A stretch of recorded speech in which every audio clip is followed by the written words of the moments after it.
નમસ્કાર વિદ્યાર્થી મિત્રો, આજના વિડીયોની અંદર આપણે ધોરણ 3 તારીખ 7/4/2025ના રોજ લેવાયેલ બનાસકાંઠા શાળા વિકાસ સંકુલનું પેપર જોઈશું। આ એકદમ ઓરિજિનલ પેપર છે મિત્રો, તો તમારે વિડીયોને અંત સુધી જોવાનો છે, તમારા બીજા મિત્રોને શેર કરવાનો છે। જે બીજા વિદ્યાર્થીઓ છે જેમને પેપર નથી લેવડાણું એમને પણ આ પેપર કામ લાગશે, કારણ કે મોસ્ટ આઈએમપી પેપર છે। તમારે આ રીતના પ્રશ્નો આવશે। ઓકે મિત્રો, તો પ્લીઝ વિડીયોને અંત સુધી જોજો। ચેનલમાં તમે પહેલી વાર આવે તો ચેનલને સબસ્ક્રાઈબ કરજો અને બીજા મિત્રોને પણ શેર કરી દેજો। મિત્રો, આની અંદર પહેલો પ્રશ્ન એવો છે કે જેમાં તમારે ફકરો સૂચના આપેલ છે કે નીચે આપેલ ફકરો સુંદર અને સ્વચ્છ અક્ષરમાં લખવાનો, મતલબ તમારે બેઠે બેઠો સેમ ટુ સેમ ફકરો સારા અક્ષરે અંદર લખવાનો હતો। પછી તમારે 2-3 વાક્યમાં પ્રશ્નો આવશે। જુઓ, આ પ્રશ્નો તમારે તૈયાર કરી નાખવાના। ઓકે, આગળ તમને કોષ્ટક આપેલું હતું પ્રશ્ન 3માં, જેમાં તમારે કોષ્ટક વાંચી અને પ્રશ્નોના જવાબ આપવાના હતા। પહેલો પ્રશ્ન છે કે પ્રોવિઝન સ્ટોરનું નામ શું છે? તો એમાં આવશે મિત્રો નિકિતા પ્રોવિઝન સ્ટોર। બીજું છે 1 લીટર તેલ ખરીદવા માટે કેટલા રૂપિયાની જરૂર પડશે? તો એમાં જવાબ આવશે મિત્રો 90 રૂપિયા। ઓકે, ત્રીજો પ્રશ્ન છે દુકાનનો સમય કયો છે? તો એમાં દુકાનનો સમય આવશે સવારે 8 વાગ્યાથી સાંજના 7 વાગ્યા સુધીનો। ચોથો છે નીચેનામાંથી દુકાનમાં કઈ વસ્તુ નહીં મળે? તો એમાંથી મિત્રો આવશે જવાબ ક, ઓપ્શન ક આપણે પસંદ કરવાનું, કપડાં મળશે નહીં। હવે પ્રશ્ન 4 જુઓ, તમને ઉદાહરણ મુજબ તમારે લખવાનું હતું। તમારે જો આપેલું હતું કે રેશમા ગઈકાલે મારા ઘરે આવી છે। જો ગઈકાલની વાત છે એટલે આવી હતી આવે। ઓકે, તો એમાં આવી હતી તમને જવાબ પણ આપેલો છે। તો એવો પહેલો પ્રશ્ન આપેલ છે કે વિશાલ ગયા દિવાળી વેકેશનમાં વડોદરા ગયો છે। તો એમાં શું આવશે? આનું આખું વાક્ય લખવાનું, પણ ગયો છે ની જગ્યાએ આવશે ગયો હતો। બીજું છે આમાં સાચો જવાબ કયો આવશે કે રિયાન્સ ગયા શનિવારે હોકી રમ્યો હતો। ઓકે, રમ્યો છે નહીં આવે, રમ્યો હતો, બીજા નંબરનું ઓપ્શન આવશે।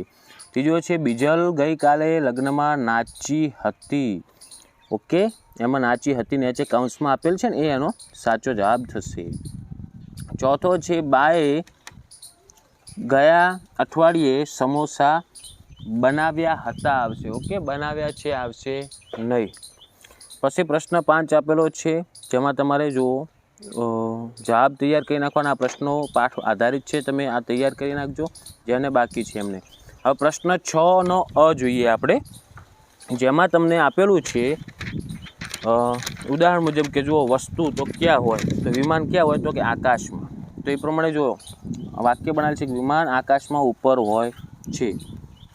પછી બીજો જુઓ પ્રશ્ન આપણે ડાયરેક્ટ નીચે આપેલો છે કે માછલી અને પાણી। તો એનો જવાબ થાય માછલી પાણીમાં તરે છે। બીજો છે છોકરો અને અરીસા। તો છોકરો અરીસામાં પોતાનું પ્રતિબિંબ જુએ છે। ત્રીજો છે વાંદરો અને છાપરા।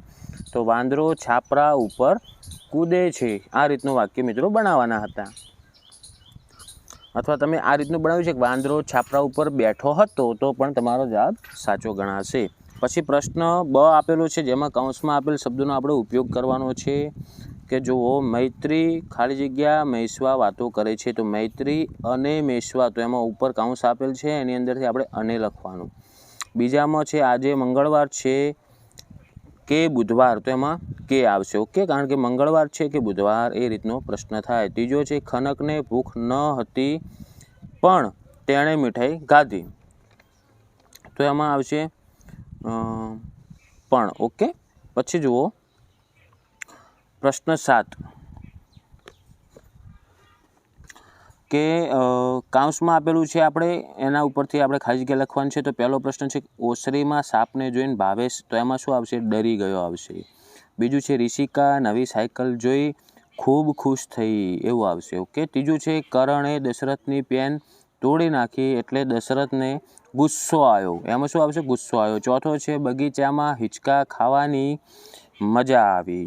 હવે પ્રશ્ન 8 જોઈએ, જેમાં તમારે જે નીચે લીટી કરેલ છે એનું સમાનાર્થી શબ્દ લખવાનો અને આખું વાક્ય એનું એ જ લખવાનું। તો જો આમાં પહેલું છે ફટાકડાનો અવાજ સાંભળીને પંખીઓ ઉડી ગયા। તો પંખીઓ નીચે લીટી છે, તો એનો જવાબ થશે મિત્રો પક્ષીઓ। તો આપણે સમાનાર્થી શું થાય? પંખીનો પક્ષીઓ। તો આખું વાક્ય એ જ લખવાનું, ફટાકડાનો અવાજ સાંભળીને પંખીઓની જગ્યાએ આવશે પક્ષીઓ ઉડી ગયા। બીજું છે નીતાને કૂતરાથી ખૂબ ડર લાગે। તો ડરના નીચે લીટી છે, એટલે આપણે વાક્ય કઈ રીતનું બનાવશું કે નીતાને કૂતરાથી ખૂબ ડરનો વિરોધાર્થી થાય ભય અથવા બીક, તો બીક લાગે. અને છેલ્લો પ્રશ્ન કે રાજા અશ્વ નીચે લીટે છે. જો અશ્વ એટલે ઘોડો થાય, તો રાજા ઘોડા પર બેઠા હતા. આ રીતનું તમારે લખવાનું હતું. ઓકે મિત્રો, તો મિત્રો આ હતું આપણે ધોરણ 3 ગુજરાતીનું વાર્ષિક પરીક્ષા અથવા દ્વિતીય સત્રાંત પરીક્ષા 2025નું તારીખ 7/4/2025ના રોજ લેવાયેલ ઓરિજિનલ બનાસકાંઠા શાળા વિકાસ સંકુલનું પેપર. તો મિત્રો આશા રાખું છું કે વિડીયો તમને ઉપયોગી બન્યો હશે. વિડીયોને લાઇક કરી દો, તમારા બીજા મિત્રોને શેર કરી દો. તમારે કેટલા માર્ક્સ આવશે 40માંથી એ પણ કોમેન્ટ કરજો. અને ચેનલને જો સબસ્ક્રાઇબ ન કર્યું હોય તો સબસ્ક્રાઇબ કરી દેજો. ઓકે, હવે મળીશું આપણે નેક્સ્ટ વિડીયોમાં. Thank you so much for watching my videos. Thank you so much.